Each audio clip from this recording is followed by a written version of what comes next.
Lecture 7 chapter 2 potential energy in an external field. अभी इसके पहले वाले लेक्चर्स में हमने पोटेंशियल एनर्जी पढ़ा था। अभी यहाँ पर कि अगर सपोज हमारे पास कोई भी एक्सटर्नल फील्ड प्रेजेंट है एंड अगर हम उस वहां पर कोई चार्ज को लाते हैं एंड उसके लिए पोटेंशियल एनर्जी फाइंड करें, तो पहले क्या कि पोटेंशियल एनर्जी हम देखते हैं फॉर सिंगल चार्ज कि यहाँ पर हमारे पास जैसे ये कोई एक एरिया है जिसमें हमारा कोई भी एक्सटर्नल फील्ड प्रेजेंट है, यानी कि यहाँ पर पहले से ही कोई इलेक्ट्रिक फील्ड है जो कि प्रेजेंट है, तो क्या होगा कि यहाँ पर इलेक्ट्रिक फील्ड का वैल्यू है या यू कैन से कि जो पोटेंशियल होगा वो वेरी कर रहा होगा, like point two point electric field जो है उसका वैल्यू एंड जो इलेक्ट्रिक पोटेंशियल है वो वेरी कर रहा होगा। तो यहाँ पर क्या कि अगर हम यहाँ इनफाइनाइट से कोई एक चार्ज जो है उसे यहाँ पर कहीं कोई पी पॉइंट है उस पॉइंट में इनफाइनाइट से कोई चार्ज लाते हैं, तो उस चार्ज को लाने में हमें जितना वर्क करना पड़ेगा वो हमारा क्या होगा, इस पॉइंट का पोटेंशियल होगा। सो क्या कि अगर हमारा जो पी पॉइंट है, ठीक है, तो उसके लिए अगर पोटेंशियल देखना हो तो क्या कि हम जो यूनिट पॉजिटिव चार्ज ला रहे हैं इंफिनिटी से ये पी पॉइंट पर, तो उसमें हमें जितना वर्क करना पड़ रहा है वो ये पी पॉइंट का पोटेंशियल होगा। तो अभी यहाँ पर कि हम ऐसा भी तो देख सकते हैं कि जो वर्क हुआ इसमें, तो उसके हिसाब से जो हमारा फॉर्मूला था वो क्या था, ऐसा फॉर्मूला था। तो यहाँ पर ये यहाँ से यहाँ जाएगा तो जो हमारा वर्क होगा वो क्या वी क्यू के हिसाब से होगा। तो इसीलिए कि जो हमारा क्यू चार्ज है कि जिसको हम इंफिनिटी से पी वाले पॉइंट पे ला रहे हैं, तो उसमें जो वर्क होगा वो क्या होगा, W equals to Q V के जितना होगा। अभी हमने ये भी पढ़ा था कि जो वर्क होता है वो क्या हमारा पोटेंशियल एनर्जी के फॉर्म में स्टोर होता था। तो इसीलिए यहाँ पर हम ये भी लिख सकते हैं कि U equals to Q V, कि यहाँ पर ये जो है हमें क्या कि P पॉइंट पे ये कितना पोटेंशियल एनर्जी होगा वो दिखा रहा है, ऐसा बोल सकते हैं। अभी सपोज कि हमारा ऐसे कोई एक ओरिजिन के हिसाब से ले एंड यहाँ से ये पॉइंट जो हो वो सपोज हमारा R के हिसाब से हो, तो यहाँ पे अगर हमें इसके लिए लिखना है तो हम ऐसा भी लिख सकते हैं कि जो पोटेंशियल एनर्जी होगा वो क्या ऐसे क्यू वी आर के हिसाब से होगा। तो ये जो वी आर है ये क्या दिखा रहा है कि ये इस पॉइंट पे आर वाले पॉइंट पे जो पोटेंशियल है वो हमें दिखाता है। इसके अलावा अगर हम देखें तो कि इलेक्ट्रॉन जो है, सपोज कि हम जो इलेक्ट्रॉन ला रहे हैं, जो चार्ज ला रहे हैं वो हमारा कितना हो 1e के जितना, यानी कि जिसका वैल्यू क्या हो 1.6 into 10 to the power -19 coulomb के जितना हो, एंड जो पोटेंशियल डिफरेंस आ रहा है उसका वो सपोज क्या हो 1 वोल्ट के जितना हो। तो जब भी हमारा पोटेंशियल डिफरेंस जो है वो 1 वोल्ट के जितना हो एंड जो हम इलेक्ट्रॉन ला रहे हैं, जो चार्ज ला रहे हैं वो 1 इलेक्ट्रॉन के जितना यानी कि 1.6 into 10 to the power -19 coulomb के जितना हो,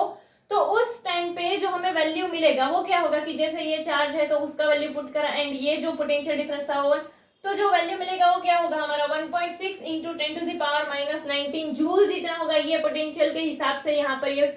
हमने जो है ये यूनिट लगाया है, तो ये जूल जितना होगा ऐसा बोल सकते हैं इतना। अभी तो यहाँ पर हम इससे ये भी बोल सकते हैं कि तो हमारा एक और यूनिट बन सकता है जो क्या होगा कि 1 eV या तो 1 इलेक्ट्रॉन वोल्ट बोल सकते हैं। तो उसका जो वैल्यू होगा 1 eV और 1 इलेक्ट्रॉन वोल्ट का वो कितना होता है 1.6 into 10 to the power -19 joule. अभी अगर हम यहाँ पर देखें तो ये यूनिट्स हमारे कहाँ पर यूज होते हैं, तो इलेक्ट्रॉन वोल्ट बेस्ड जो हमारे यूनिट है वो normally atomic nuclear and particle physics जो होते हैं उसमें यूज आते हैं। अभी 1 eV के अलावा हम अगर ऐसे यूनिट्स देखें तो एक तो है हमारा 1 keV यानी कि 1 किलो इलेक्ट्रॉन वोल्ट। तो ये 1 किलो इलेक्ट्रॉन वोल्ट के लिए अगर हम देखें तो ये हमारा कैसा होगा कि जैसे जो है हमें पता है कि जो किलो होता है वो क्या 10 टू द पावर 3 इंटू यहाँ पर eV है तो ये 1.6 इंटू 10 टू द पावर -19। चलो तो अभी ये 10 टू द पावर 3 एंड ये 10 टू द पावर -19, तो प्लस माइनस माइनस, इसीलिए 19 - 3 यानी 16, बट साइन किसका माइनस का आएगा, तो इसीलिए यहाँ पर कि 1 किलो इलेक्ट्रॉन वोल्ट यानी क्या होगा हमारा 1.6 इंटू 10 टू द पावर -16।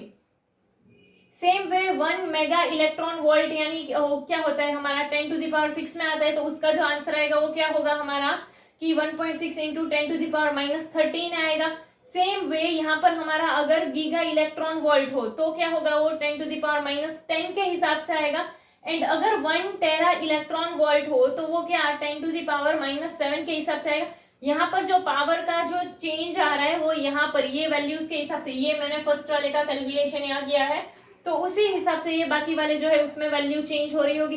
तो ये हमने क्या देखा, पोटेंशियल एनर्जी। बट ये पोटेंशियल एनर्जी कौन सा है, तो कि जब ऑलरेडी वहां पर कोई एक एक्सटर्नल फील्ड है एंड फिर हम कोई भी चार्ज को ला रहे हैं, तो उस पॉइंट पे पोटेंशियल कैसा होगा। इसके पहले वाले लेक्चर्स में जो पोटेंशियल एनर्जी देखा है, वो पोटेंशियल एनर्जी कैसा है हमारा, कि वहां पर कुछ भी नहीं था, कोई भी एक्सटर्नल फील्ड प्रेजेंट नहीं था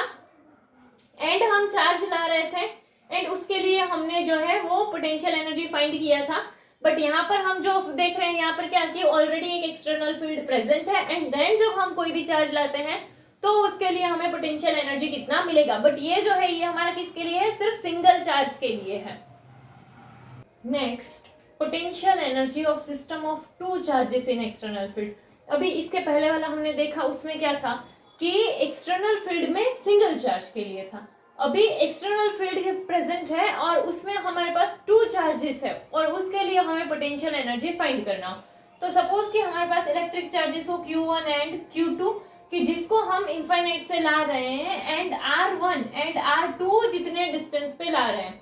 तो जैसे ये है, यहाँ से ये R1 डिस्टेंस है, ये Q1 एंड यहाँ से ये R2 डिस्टेंस एंड ये Q2। अभी पहले क्या था कि ये चार्जेस जो है वो सपोज यहाँ पे नहीं थे, यहाँ पे कोई एक एक्सटर्नल फील्ड प्रेजेंट था, यानी कि यहाँ पर पहले से ही एक इलेक्ट्रिक फील्ड प्रेजेंट था, ठीक है, एंड तब ये चार्जेस यहाँ पर नहीं थे। फिर हमने क्या किया कि इनफाइनाइट से Q1 वाला जो चार्ज है उसे यहाँ पर R1 जितने ये डिस्टेंस वाले पॉइंट पर लेकर आए। अभी तो ये जो Q1 है उसे जब हम यहाँ R1 तक पे लेकर आए, तो जो पहले हमारा एक्सटर्नल फील्ड प्रेजेंट था उसकी वजह से यहाँ पर कोई पोटेंशियल होगा, तो उस पोटेंशियल के अगेंस्ट में, उस फील्ड के अगेंस्ट में हमें वर्क करना होगा। तो वो वर्क जो है वो सपोज हमारा क्या हो, W1। तो Q1 चार्ज को लाने में हमने एक्सटर्नल फील्ड के अगेंस्ट में वर्क करा, तो Q1 चार्ज जो है उसे हमने यहाँ पर ये R1 जितने डिस्टेंस में लाने पे जो वर्क किया वो हमारा क्या होगा, W1 equals to Q1 VR1 होगा। कि वो क्या है, ये जो VR1 है ये इस पॉइंट पे पोटेंशियल है जो हमारा एक्सटर्नल फील्ड प्रेजेंट है उसके लिए। अभी उसके बाद क्या कि Q1 चार्ज आने के बाद हम Q2 चार्ज को लाते हैं। बट यहाँ पर क्या होगा कि जब हम Q2 चार्ज को लाएंगे तब यहाँ पर एक्सटर्नल फील्ड तो ऑलरेडी प्रेजेंट है, तो उसका पोटेंशियल इस पॉइंट पे होगा ही। बट फिर ये जो चार्ज है वो भी तो आ गया है, तो इसका भी तो पोटेंशियल यहाँ पे होगा। तो Q2 पे अगर हम देखें तो वो हमें वर्क जो है वो दोनों के लिए फाइंड करना पड़ेगा। कि जैसे पहले अगर हम देखें कि जो एक्सटर्नल फील्ड प्रेजेंट था उसके लिए जब हम ये जो चार्ज Q2 है उसको यहाँ पर लाते हैं, तो इस पॉइंट पे जो पोटेंशियल होगा वो क्या होगा, सपोज कि उसके लिए जो लाने में हमारा जो वर्क है वो अगर हम देखें तो W2 इक्वल्स टू क्या हो जाएगा, Q2 VR2 हो जाएगा। चलो, तो अभी यहाँ पे ये क्या कि हम लोग जब Q2 को लाए तो जो एक्सटर्नल फील्ड है उसका जो ये हमारा R2 पॉइंट के लिए जो पोटेंशियल है वो क्या VR2 है एंड यहाँ पर Q2 चार्ज को लाने में हमने जितना वर्क किया। अभी जब हम ये चार्ज को ला रहे हैं तो इस एक्सटर्नल फील्ड के इस पॉइंट के पोटेंशियल के अलावा ये Q1 चार्ज का भी पोटेंशियल होगा, तो उसके अगेंस्ट में भी हमें वर्क करना पड़ेगा, उसके फील्ड के अगेंस्ट में कि ये जो Q1 चार्ज है उसका भी फील्ड होगा, तो उसके फील्ड के अगेंस्ट में भी हमें वर्क करना पड़ेगा। तो इसीलिए वो जो वर्क होगा हमारा वो क्या होगा, तो K Q1 अपॉन R12 के हिसाब से होगा। एंड ये जो R12 है हमारा ये क्या है, तो कि